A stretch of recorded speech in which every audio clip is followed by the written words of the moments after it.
Welcome, folks. This is Lucky Buttons. Today, I have for you buttons on display. I'm going to show you a couple of the different ones that I make for different purposes and for just about any occasion.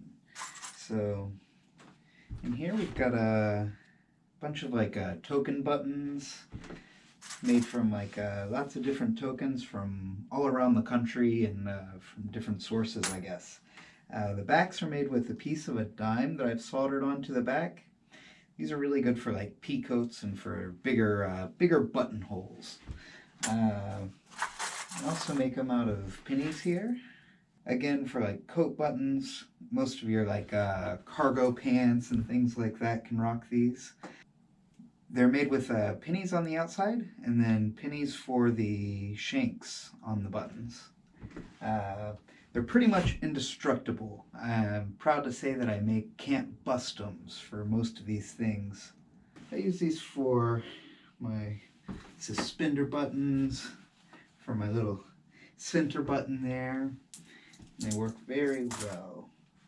I also make a bunch that are made out of world coins and smaller ones, such as these. These are from all over the place. They're generally smaller than a penny for this size. And then I also have ones that are about a nickel or bigger. So like a nickel to about a quarter size. What we've got here today are a bunch of dress shirt buttons. So this is buttons made out of silver dimes. We've got Roosevelt dimes, heads and tails. There's some Mercury dimes in there hanging out. These are made with a soldered shank on the back, piece of brass, and these are going to look really nice. Generally, all of my buttons have had holes in them, so the pattern is kind of interrupted. These are a little bit nicer because there's just the stuff on the button. We've got copper ones made out of pennies, again, heads and tails. We've got lucky buttons, the head sides, and then all the rest of them. I always like the tail sides of pennies because they reminded me of the trolley from Mr. Rogers. So, so today we're gonna sew some buttons onto this dress shirt. What I'm gonna do is cut off my buttons with the. You can cut them off on the top if the threads are showing. So I'm going to take the blade, put it under the button so I can kind of see the threads. And then just bring that blade through the piece. I'm going to leave these in here so I can really see when I get started sewing where the original button was. That way all of your buttons will be nice and on line when you're rebuttoning up your shirt. I like to double up my thread. I'm using some upholstery thread.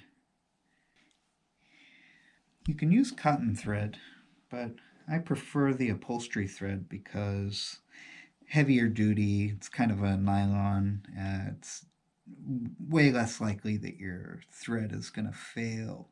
As with cotton thread, I've lost buttons using cotton thread. The thread is split and I can't get it through the hole. What am I gonna do? Oh my goodness, Roadside Miracle Mustache Wax coming to the rescue. So I'm gonna take it, just run it through the wax once. That's all you're gonna need.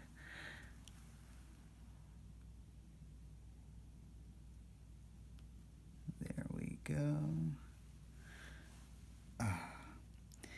Roadside Miracle Mustache Wax. How did I ever live without you?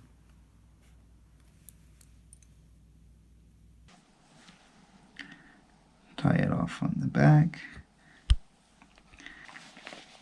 So I'm going to take my needle, put it through where you can see the old button was. Pull that through, make sure everything's even. Orient your button. See which way it's going to face. and then go with that.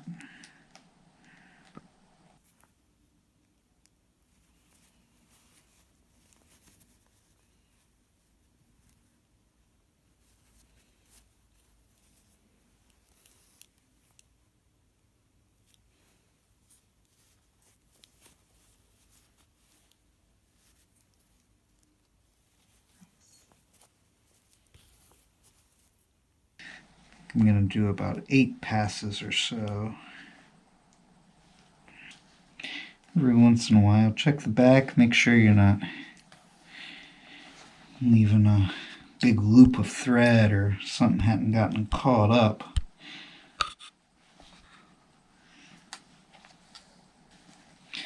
Try not to sew your beard into your button. It's a beginner's mistake.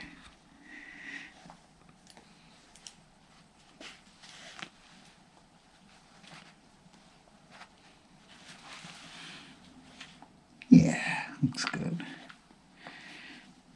Pass it through a couple of times here.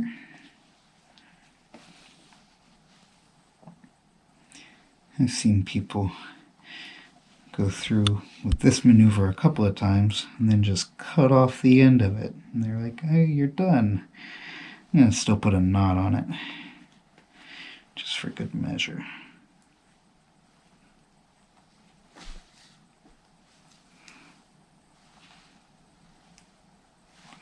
There's a little piece of thread sticking out. So,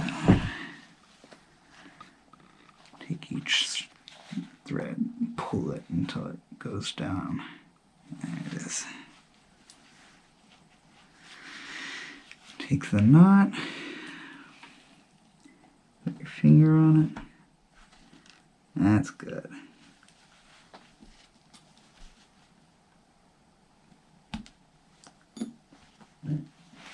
All right.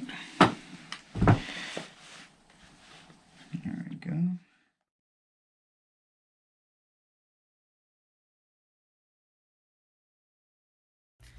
Thanks for watching. Have a nice day. Please like and subscribe, and we'll see you next time.